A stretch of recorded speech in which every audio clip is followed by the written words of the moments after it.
If you're working in a startup, you really need to understand the difference between leadership and management, largely because managing numbers are not going to make you a strategic leader.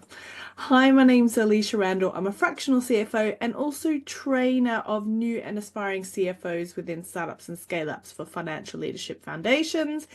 And today I really wanted to talk about something that can make or break your career if you're looking for that leadership role, and that is the difference between managing the finance function and leading the startup through growth. So why does this matter with a startup? So startups are chaotic.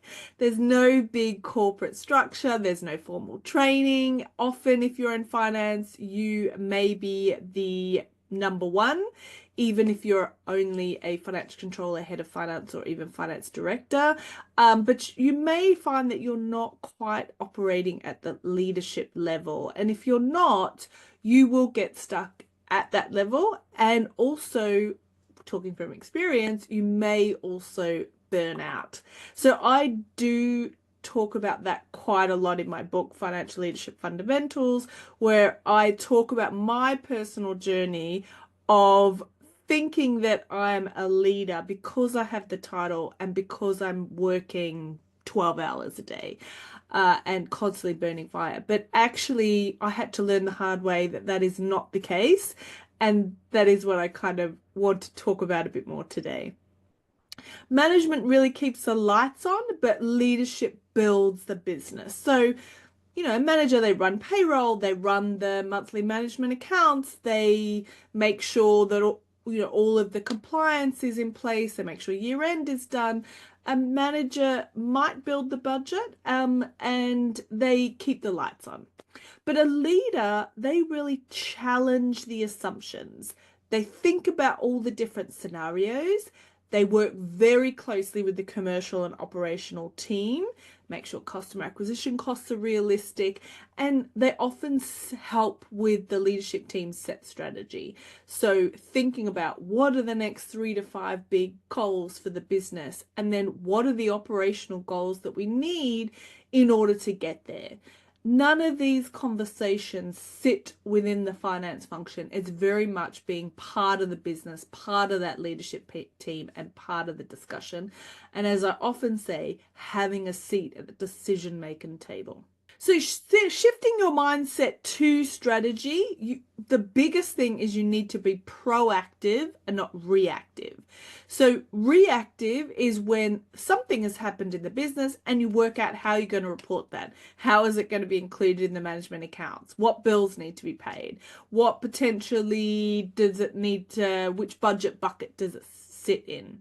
Strategic thinking is more about planning for that next fundraise, anticipating risks, and that often falls on the finance leader's shoulders, and joining those commercial conversations early. So if you want to be a startup CFO, your calendar shouldn't be full of reconciling and reporting and doing. It should be sitting the sales, products, and investor calls as well. A perfect example of this is the management accounts. So if you're being quite reactive, you are preparing the management accounts and looking what has happened.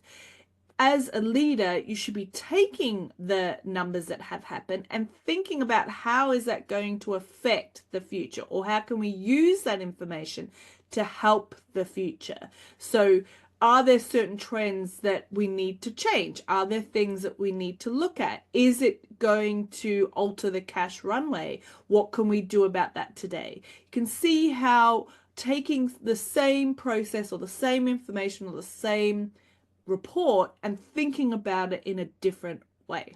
You understand the business better than most. So finance is the only function that really touches every part of the business. There are a couple more, but finance is one of them. So you really have got an advantage there. You can see the disconnects, you can see the bottlenecks, you can see the risks that no one else can see. And that is a real superpower for you. So take that and use that resource and use that information to help make the right commercial and operational decisions. Communicating like a leader, it's not enough to know what the numbers mean. You have to be able to communicate them simply and clearly. You need to be able to tell a story so that it's engaging. Your commentary has to be punchy and you have to anticipate questions. So you may want to practice out loud. I certainly have, and I still do sometimes. But you have to understand that you're talking to non-finance people.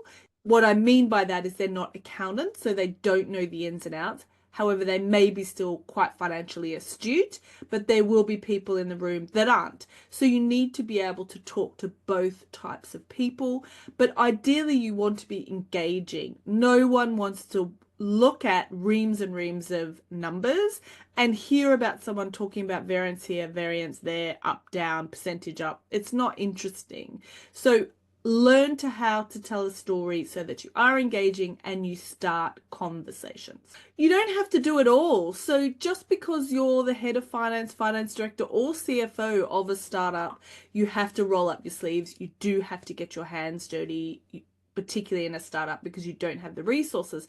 However, you also have to trust your team. And this may help with confidence a bit, but you aren't expected to know everything. So if somebody asks you a question and you don't know the answer, don't feel ashamed to say, I don't know yet. I'll get back to you. I say that still today because you cannot know everything about every business and every situation and every fire potentially, or every scenario. Sometimes you do need to go back.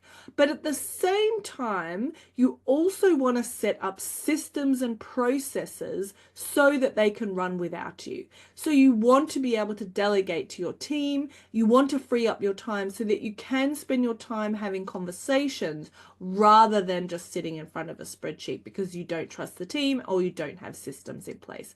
So if you're stuck in the detail, you're not leading. So make sure you make those changes so that you can. Don't wait for permission to be and behave like a leader.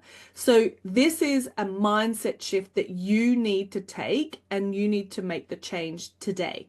So if you want to be a leader, or if you have a leadership title, no one is going to come over to you and say, okay, now you can behave like a leader. I know that sounds silly, but sometimes, particularly in a startup, you might be waiting for someone to give you that permission. And actually, no one is going to give that permission. So you want to be able to behave like a leader, or start behaving like a leader, so someone can see you as a leader. So you want to ask questions. You want to get involved in the strategy. You want to speak up when something doesn't look right. It really is a mindset, not just the title. If you get a leadership title, you're not going to automatically behave and feel like a leader. You have to change that mindset and get the confidence. And that's something that you can start today, even if you're not in a leadership role today and aiming for one. You can work on your confidence and your mindset today. So management versus leadership, there is quite a big difference between the two roles. Have a look at how you can change your mindset, and also think about what you should be doing as a leader compared to a manager, and start making those changes. As I said, I go through this in a huge amount of detail in both the FLF book and program, which I'll leave links below, but it is a big change. And personally, I found moving from a manager to a leader actually was much more difficult than going from an unqualified to qualified accountant, particularly if you're working in a startup and scale up where you don't have in-house mentors, you don't have in-house training programs, or you have some training programs, but not a lot. And you potentially aren't reporting into someone who can demonstrate what it means to be a strong leader. So if you want to be a confident and skilled finance leader in the next 12 months, then do check out the FLF book and program in particular. Our goal is to make sure that you're a skilled and confident finance leader within 12 months. There is a lot to it, as I said. It's a mindset shift, but also When you're a manager, you have a task list, you know what you should be doing every single month. When you're a leader, you have to set that task list. And if you've never done it before, it can be quite challenging. So in the FLF support programs, we give you that task list. And so you have a framework to work with. Anyway, I hope that is useful, and I look forward to seeing you in next week's video. Cheers.